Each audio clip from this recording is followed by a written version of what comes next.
Salut, bon mercredi. Hey, écoute, j'improvise là, ce matin parce que ça fait 3 fois que ça m'arrive cette semaine, puis je me suis dit, là, je vive le podcast, que je peux quand même te partager un petit peu cette frustration-là. Ouais. Je vais te poser une petite question, OK? T'inviterais-tu un étranger, toi, à entrer chez toi et t'asseoir, à l'asseoir sur ton sofa, tu sais? Est-ce que tu t'arrives dans la rue, là, puis tu dis « Hey, toi, je te connais pas, viens-t'en chez moi, assieds-toi sur le sofa et je vais te donner non seulement un café, mais je vais te vendre aussi quelque chose. Oh oui, parce que moi, j'ai des choses à vendre très intéressantes. » Eh bien, je pense pas que tu fasses ça, tu sais. Ben, c'est ça que ben du monde font. Particulièrement sur LinkedIn.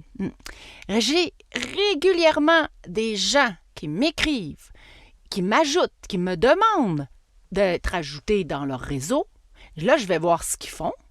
Puis parce qu'évidemment, avant de dire oui, je vais toujours voir qu'est-ce qu'ils font. J'accepte parce qu'on est quand même un peu dans le même business. Et ça fait même pas 2 secondes que j'ai dit oui, que je reçois un super beau courriel.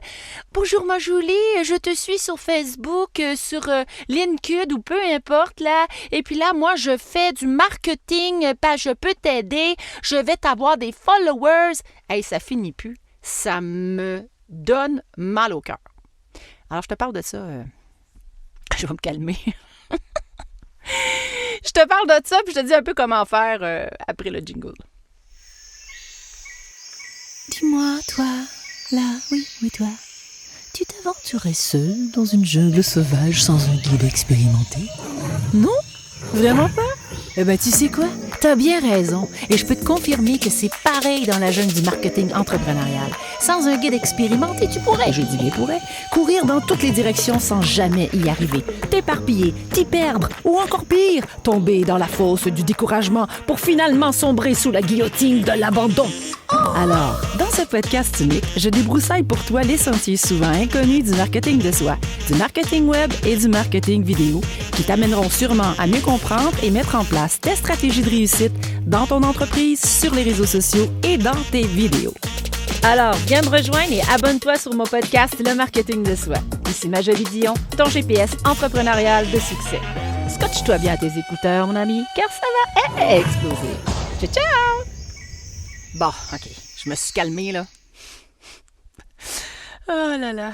Non, mais c'est parce que ça m'arrive souvent, là, tu sais. C'est pire sur LinkedIn que sur Facebook. En tout cas, là, mets-toi dans la peau de l'autre, là. Tu sais, mettons, je comprends qu'on doit développer notre business, là, je le comprends. Mais ça, c'est tout sauf faire du H2H. La pire affaire que tu peux faire, c'est de contacter quelqu'un sans avoir créé un lien avec d'humain à humain, puis d'essayer d'y faire rentrer un éléphant dans la bouche quand tu n'as même pas encore offert comment te rendre à tuer l'éléphant.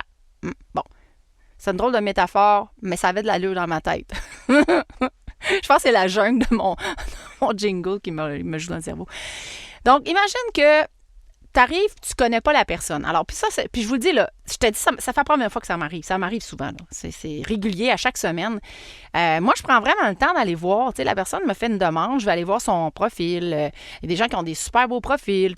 Tu t'intéresses à l'autre. Tu dis, comment ça peut être comme cool d'avoir ça dans mon réseau, et ainsi de suite. Puis là, tu acceptes avec la bonne intention d'apprendre à connaître cette personne-là. Et non, même pas 2 secondes, c'est rendu que c'est dans ta boîte courriel, tu as déjà une invitation de t'abonner à faire telle affaire, d'acheter telle affaire, de passer un appel, mais tu connais pas la personne, tu sais pas c'est qui.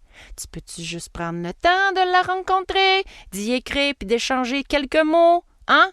Premièrement, là, t'as-tu été voir ce qu'elle fait? Moi, c'est la pire affaire. Moi, quelqu'un qui m'écrit pour me demander de faire partie de son réseau, mais il sait même pas ce que je fais. Ben, va donc voir, va me googler. C'est ça, la vie de Google. Google-moi. Majolie Dion. Google. Ouais, là, tu vas avoir toutes sortes d'histoires. Tu vas avoir toute ma vie avant. Tu vas avoir le cancer du sein. J'ai été vraiment impliquée. J'ai fait un documentaire qui a fait le tour du monde. Merveilleux. J'ai fait Denis Lévesque. J'ai eu un livre extraordinaire après le documentaire. J'ai bâti ma web télé grâce à ce documentaire-là. J'ai fait de la tournée à travers l'Europe. C'est merveilleux. Google-moi. Merveilleux. Là, un coup que tu m'as googlé, quand tu m'écris, là, ben, tu me dis, hey, by the way, j'ai vu ça. Puis je savais pas que tu faisais ça. Hey, c'est vraiment cool, hein? Ouais. Ici, mettons, la personne n'a pas de googling, là. Elle n'est pas sur Wikipédia, puis peu importe. Ben, va voir son profil, puis regarde ce qu'elle fait. OK? Intéresse-toi à ce qu'elle fait. Puis quand tu y écris, là, Oublie ça, le message automatisé, là. Hein, le petit message que là, tu peux faire maintenant, tu cliques dessus, puis le petit message s'en va tout seul, là, que tu n'as même pas pris le temps d'écrire. « Ah oui, bonjour, ma jolie, j'ai vu ton profil, et je me disais que... » Excusez, je prends mon accent français, là, excuse-moi. Je veux pas attaquer personne, là, c'est juste que... Je sais pas pourquoi je fais ça. Bon, c'est pas grave. C'est pas personnel à personne. D'ailleurs, quand je vais en France, je prends mon accent un peu français, ça me fait vraiment rire. Et là, si t'es français puis que t'écoutes mon podcast, ben je suis québécoise. Bon, en revenant avec mon histoire. Alors, quand la personne elle m'écrit, elle me dit ça, j'ai envie de dire, ah oui, OK, mais qu'est-ce que j'ai fait qui t'intéresse tant que ça pour que tu m'écrives, pour que je puisse aller voir ce que tu fais? Première question. Ah ben, j'ai vu ton profil. Oui, je sais, mon profil est public. Mais dans mon profil, là, qu'est-ce que j'ai fait qui fait que ça tente, toi, de m'écrire puis d'être en lien avec moi? Si la personne est capable de me dire, ben écoute, on a... ça aussi, là, tu fais pas ça. Là. Non, les personnes en commun. On a un ami en commun. Ah ouais, ben moi, mes amis, je sais pas, là, je les connais pas tous sur Facebook. J'en ai 5000. Je suis pas certaine que je sais c'est qui tout le temps. Non, tu parles pas de l'ami en commun, là, tu veux rien savoir de ça. Tu parles de quelque chose que la personne a fait ou tu vas dans son profil, va voir son CV, va voir ses réalisations puis dire « Hey, by the way, je suis allée voir telle affaire, c'était super beau. » Tu sais, intéresse-toi à elle. J'en ai parlé dans un autre épisode. Intéresse-toi à la personne. Pas à ce que tu peux vendre. Pas comment tu peux y vendre quelque chose puis c'est peut-être bien bon pour elle. Tu le sais pas, tu n'as même pas demandé. Tu as-tu demandé si elle avait besoin de quelque chose? Ben non! Parce que toi, tu as pris à acquis que ton produit était super, puis ton service est super, puis tout le monde en a besoin. Tout le monde. Ben, ça marche pas de même. Parce que c'est pas tout le monde qui a besoin de ton service. Non. Non, c'est ciblé, hein? Il y a une personne qui en a besoin. Ça se pourrait que la personne n'en ait pas besoin. Mais quelque chose que tout le monde a besoin. Tout le monde, là. Puis là, je généralise, là. Ouais. Tu sais, moi, je fais du PNL depuis des années. Je suis coach professionnel en PNL. Puis on dit souvent la généralisation de ne pas faire ça. Tu sais, tout le monde et tout ça. Mais là, je le dis, tout le monde. Je généralise. Tout le monde a besoin de reconnaissance et d'être découvert et qu'on s'intéresse à elle. Tout le monde. J'en connais pas. Si t'as pas entendu mon histoire du petit bébé ou du petit garçon ou de la petite fille avec son dessin rouge, là, je t'invite à aller écouter l'épisode d'avant. Ben, je ne sais pas comment elle va être placée, mais une de ces épisodes-là. Je pense que c'est celle qui est basée sur « Oh my God, je m'en rappelle plus! » C'est pas grave. Alors, donc, théoriquement, mettons là, que tu t'intéresses à cette personne-là, ben, tu vas avoir des fortes chances que la personne elle dise « Hey, c'est cool, ouais, OK, on pourrait échanger. » Puis là, tu as un échange qui s'installe entre deux personnes intéressées l'une à l'autre. Et là, tu commences à connaître un peu plus la personne. Puis là, tu poses des questions. Puis là, tu joues au ping-pong. Ouais. Ping-pong de Mme Binette, là, c'est une technique que j'ai dans le livre de marketing de soi. Je te le montre, ceux qui ont du visuel, là, parce que c'est vraiment super. Ça, c'est moi, quand j'avais des cheveux. C'est avant que j'aie le cancer. Oui, parce que le dernier cancer, j'ai tout perdu mes cheveux. Et là, j'avais une tête frisée, mais là, maintenant, j'ai garde court, j'aime bien ça. Donc, en théorie, il y a le ping-pong de Mme Binette, c'est comment travailler sur la collecte d'informations en faisant de l'écoute active. Alors, qu'est-ce que de l'écoute active? C'est quelque chose que tu vas apprendre aussi dans ces podcasts, parce que j'en parle beaucoup. Ouais. Parce que là, tu es multitask. Probablement que tu écoutes le podcast en train de faire quelque chose d'autre. Puis c'est correct, parce qu'en fait, le but d'avoir un podcast, c'est aussi d'embellir notre vie, hein, avec de l'information que l'inconscient va rentrer pendant que tu fais quelque chose. Puis à un moment donné, king! T'arrêtes. Puis là, il y a quelque chose que tu as cliqué, puis tu fais « Oh my God, j'avais tellement besoin d'entendre ça. » Oh! Bien, si c'est le cas, à ce moment-là, tu t'abonnes à mon podcast, OK? Ça, c'est un deal qu'on se fait ensemble. Oh mon Dieu. OK. Je l'ai dit en premier épisode, je me parlais tout seul, je me trouvais drôle. Alors, donc, en théorie, si, mettons, tu fais la collecte d'informations puis que la personne te pose des questions, mais là, tu es capable de savoir un petit peu plus. Premièrement, c'est-tu la bonne personne pour toi? C'est-tu le bon contact à avoir? C'est-tu le bon client que tu as envie de travailler avec? Parce que c'est pas tout le monde qui a besoin de ton service. Mais, par contre, si c'est pas la personne, peut-être que la personne va être intéressée à toi puis elle va se dire « Hey, sais-tu quoi? C'est peut-être pas pour moi, mais je te trouve bien sympathique, m'a te référer à quelqu'un d'autre que peut-être qu'il en a besoin. » C'est ça la beauté de créer un lien avant toute chose. Donc là, si tu m'écoutes, là, puis que tu vas sur mes réseaux sociaux, que tu vas sur LinkedIn, puis que tu m'ajoutes et que tu me vends quelque chose, bien, sache bien que si je t'ai accepté, moi te flusher. Parce que ça ne m'intéresse pas ce que tu as à me vendre. Mais je suis intéressée à savoir qui tu es. Ça, c'est ma priorité. Puis comment on peut collaborer ensemble. Parce qu'en théorie, c'est jamais à sens unique. Hein? Normalement, on espère que ce n'est pas à sens unique. Il m'est arrivé à un moment donné, il n'y a pas longtemps, une fille qui m'ajoute sur son LinkedIn, qui me demande de l'ajouter, pour m'avoir la voir, hey, c'est une coach. Je me dis, hey, cool, c'est cool, tu sais, j'aime ça. Moi, des coachs. Moi, je suis coach certifié PNL en corporatif et en vie. Je te coach orientation solution. Je suis certifiée aux États-Unis et je suis également coach en leadership. Et j'utilise beaucoup le PNL à travers mon travail, mais j'ai trouvé ma niche qui est le marketing de soi et je coach des entrepreneurs à atteindre leur succès. Donc, je suis un GPS entrepreneurial en marketing entrepreneurial. C'est comme ça que je m'appelle. Parce que souvent, pourquoi? Parce que quand on s'en va sur la route du succès, on manque notre coup, on bifurque à gauche, on bifurque à droite, on manque de focus. Puis là, soudainement, on se dit, my God, je suis tellement perdu, je tourne en rond.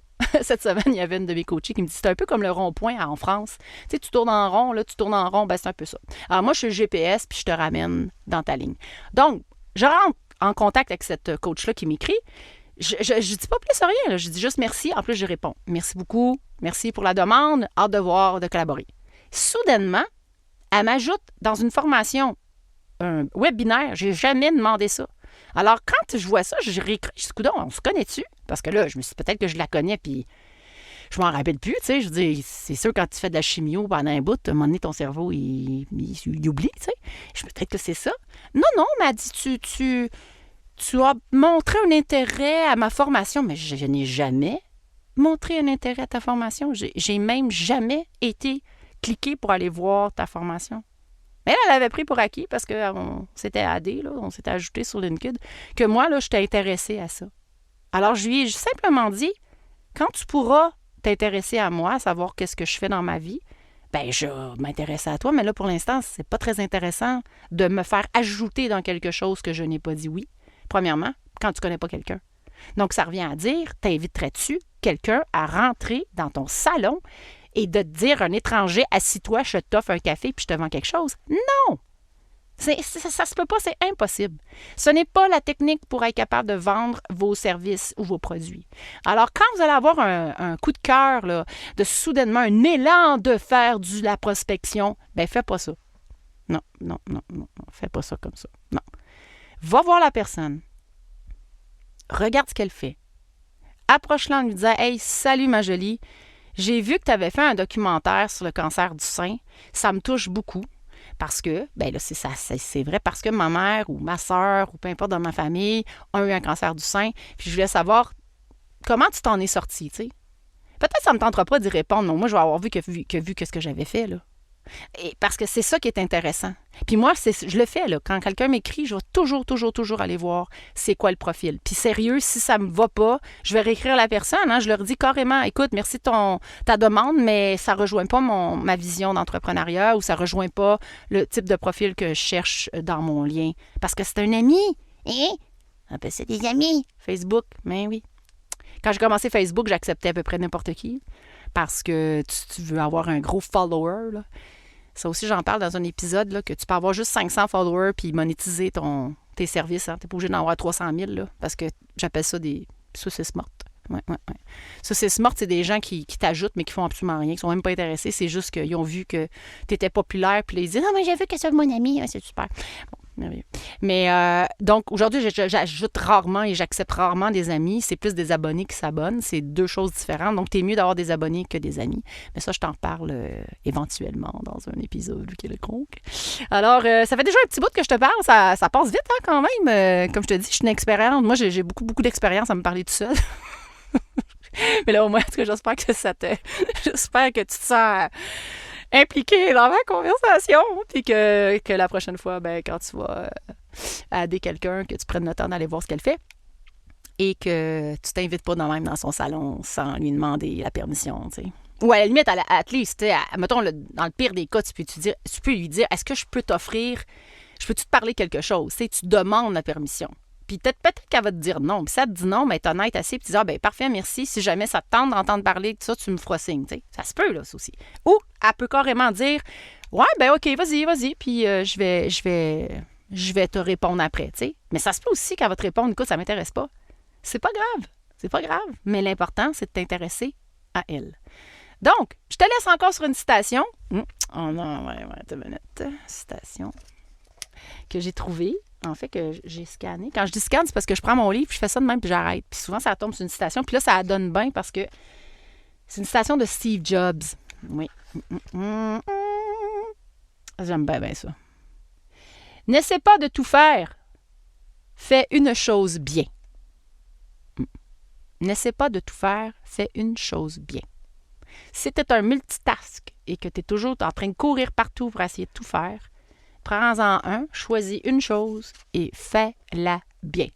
À ce moment-là, tu es sûr que tu vas créer probablement un sentiment d'identification parce que quelqu'un va dire il est vraiment expert ou experte dans ça. Puis c'est avec ça que j'ai envie de travailler. Je l'aime beaucoup, Steve Jobs. C'est un personnage qui avait un branding personnel, un marketing de soi très puissant. Dans une de mes conférences, je fais un topo sur lui, justement, de comment sa vision, comment il a dépassé son branding personnel, a dépassé la compagnie, parce que Steve Jobs, c'était un produit en soi, tu sais. Alors, il a été capable d'être qui il était, habillé tout en noir tout le temps, avec son look and feel, puis que les gens le suivaient, lui. Alors, les gens achetaient Apple, oui, mais ils achetaient Steve Jobs aussi, tu sais. Puis Steve Jobs a compris rapidement qu'il était le produit aussi, produit humanisé. Un produit humanisé, je te fais un épisode là-dessus aussi. Tellement important de le créer, le produit humanisé. Ben voilà, c'était ma crise de mercredi. En passant, j'ai décidé, parce que je fais du visuel, hein, on fait de la vidéo. C'est ça que je fais dans la vie en passant, je fais aussi de la vidéo professionnelle, que je vais faire tous mes podcasts visuels avec une chemise noire. Ouais, comme ça, j'ai pas besoin de me changer et de trouver qu'est-ce que j'avais mis. Alors, tout le temps de chemise noire. Que si jamais tu as une super belle chemise noire que tu veux plus, tu peux toujours me l'envoyer. Comme ça, je vais pouvoir apporter plein de chemises noires. Parce que, tu sais, si je calcule que j'ai, mettons, 140, 200, 300 épisodes en tête, ça va m'en faire des chemises noires. Youhou! Mais là, je pense que je vais en faire avec je vais me mettre des slogans, là, ici, là, pour me faire de la pub. Je suis un produit humanisé. Voilà. Alors, je te souhaite une super belle semaine. À mercredi prochain. Si tu m'écoutes autre que le mercredi, il y a toujours un autre mercredi dans la semaine. Donc, je te souhaite un beau mercredi quelconque dans la semaine que tu suivras. Et je te revois et je te dis merci pour l'écoute. Ciao, ciao!